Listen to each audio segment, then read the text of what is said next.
As you're watching BTech, I'm Basil, and I got my hands on the Samsung Galaxy Note earlier today. I'm going to talk about that in a sec, but before I do, if you're not already subscribed to BTech, subscribe. It's how you're going to stay on top of everything that we do. Right, let's start by talking about the cameras, because I'm recording this on a Samsung Galaxy S8 Plus. The S8 Plus has the same front camera setup as the Samsung Galaxy Note 8. That's 8 megapixel with a nice wide open, I think it's f1.7 lens. Around the back though, things are getting different on the Note 8. You've got two 12 megapixel cameras, one wide angle, one telephoto. The wide angle has an f1.7 lens, the telephoto has an f2.4 lens, and with this you can do a couple of really cool things. First up, you can do the blurry background, sharp foreground mode. You could do this on the S8 even though it had one camera. It's just a lot snappier now, and you can play with the extent to which everything's in focus and out of focus. Very, very smart, but nothing we haven't seen before.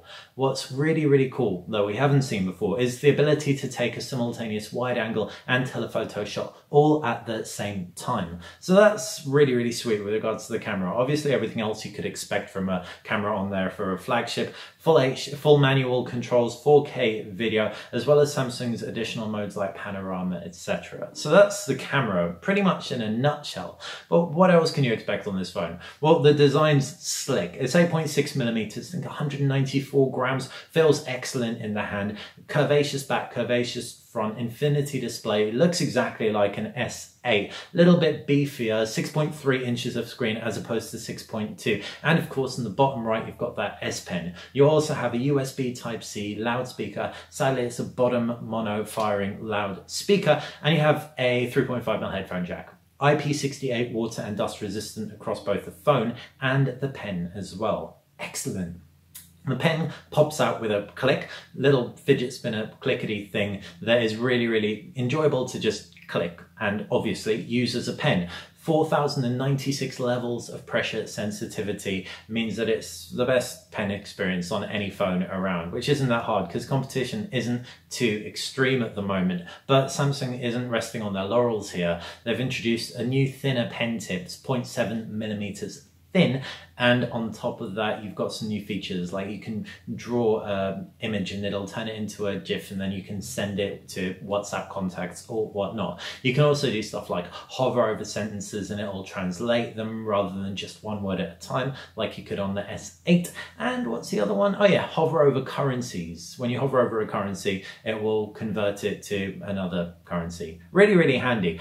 I do feel like I wouldn't use any of that stuff, but fundamentally what you do have on here is excellent, excellent pen input for applications that are included and that you can download like Sketchbook Pro, export them to Photoshop files, and you are winning. Right, what else is on this thing? It's got Android 7 under the hood, so no Android Oreo, unfortunately, or at least not that I know of. Don't know when it's gonna land, but it should be pretty soon. Fingers crossed. Samsung's generally pretty good with that, but they do put their own skin over the top. It's a really quick, really snappy skin, and it does offer some enhancements, such as, of course, that S Pen integration that I spoke about earlier. Android also means tons of app supports, which is going to cater you very, very well.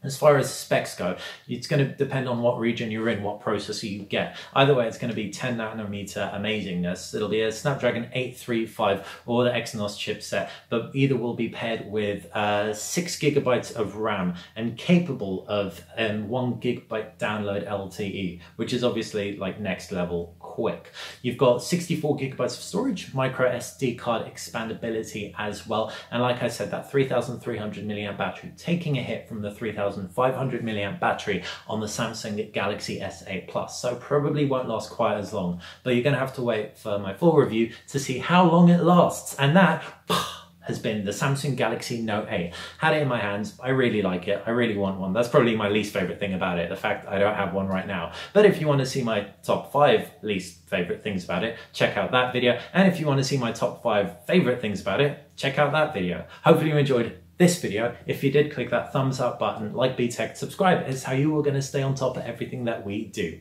Thanks for watching. Bye.